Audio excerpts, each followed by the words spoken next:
चंद्रशेखर आजाद, ये वो नाम है जिसने देश की स्वतंत्रता आंदोलन में युवा अवस्था में ही कदम रख दिया था। मध्य प्रदेश में जन्मे चंद्रशेखर आजाद की कारगुजारियों से अंग्रेज भी कांपते थे। चंद्रशेखर आजाद ने कई बार अंग्रेजों के दांत खट्टे किए। देश की आजादी के लिए कुर्बानी देने वाले क्रांतिकारी चंद्रशेखर आजाद जब पहली बार अंग्रेजों की कैद में आए तो उन्हें 15 कोड़ों की सजा दी गई।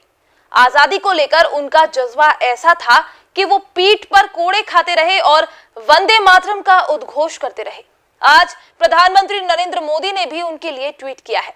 कुछ ऐसा ही था उनका व्यक्तित्व। आइए यहाँ चंद्रशेखर आजाद से जुड़ी कुछ बातें जानेंगे जो शायद आप लोगों को भी ना पता हो। चंद्रशेखर आजाद का जन्म आज ही के दिन यानी 23 जुलाई 1906 को हुआ था। उनका जन्म स्थान मध्य प्रदेश के अलीराजपुर जिले का भाबरा था। 1920 में 14 वर्ष की आयु में चंद्रशेखर आजाद गांधी जी के असहयोग आंदोलन से जुड़ गए थे। 14 साल ही की उम्र में वो गिरफ्तार हुए और जज के समक्ष प्रस्तुत किए गए। यहाँ जब जज ने उनका नाम पूछा तो पूरी दृढ़ता से उन्होंने कहा कि आजाद। पिता का नाम पूछने पर जोर से बोले स्वतंत्रता। पता पूछने पर जेल।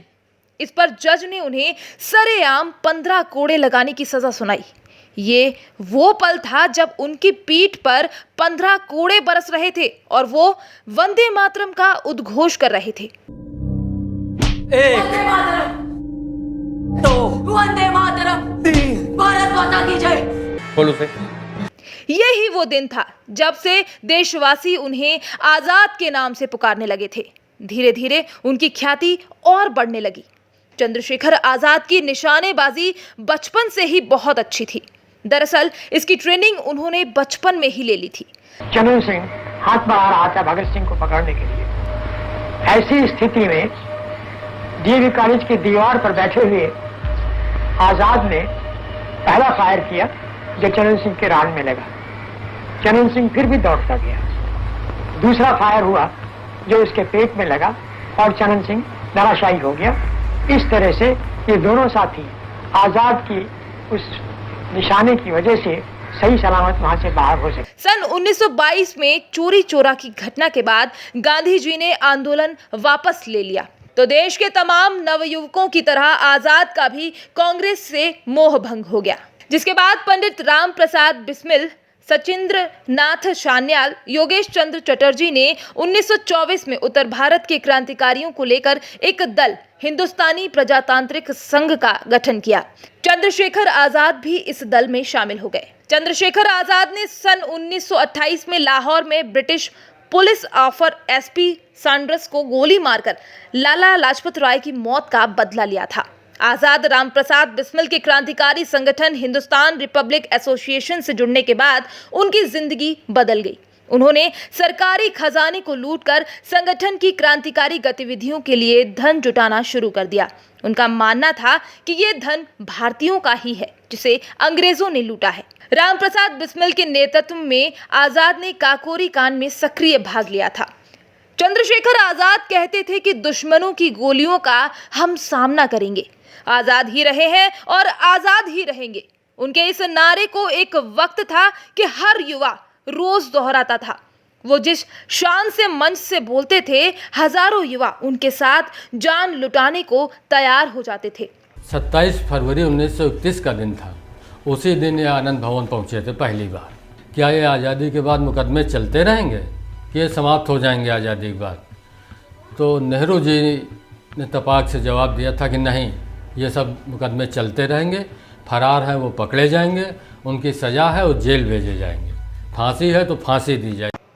इलाहाबाद के अल्फ्रेड पार्क में सुखदेव और अपने एक अन्य मित्र के साथ वे योजना बना रहे थे और अचानक अंग्रेज पुलिस ने उन पर हमला कर दिया। आजाद ने पुलिस पर गोलियां चलाई ताकि उनके साथी सुखदेव बचकर निकल सकें। पुलिस की गोलियों से आजाद बुरी तरह घायल हो गए थे। वे सैकड़ों पुलिस वालों के सामने 20 मिनट तक लोहा लेते रहे। आखिर में उन्होंने अपना नारा आजाद है और आजाद रहेंगे अर्थात न कभी पकड़े जाएंगे और न ब्रिटिश सरकार उन्हें फांसी दे सकेगी को याद किया।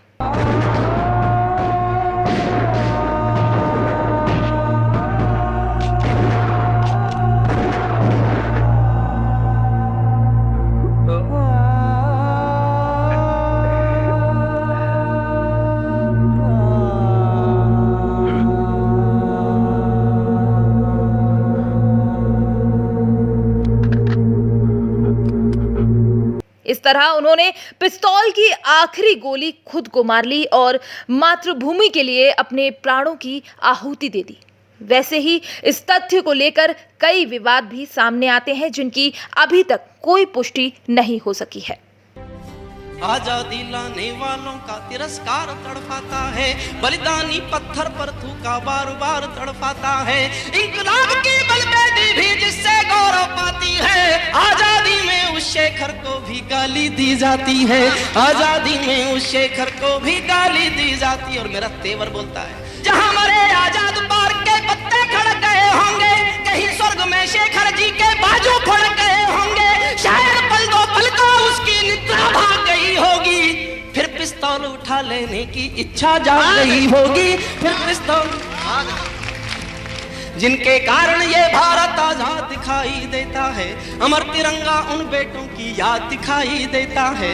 उनका नाम जुबान पर लो तो पलकों को झपका लेना, उनकी यादों के पत्थर पर 2 आंसू टपका देना, उनकी यादों के पत्थर पर 2 आंसू टपका देना।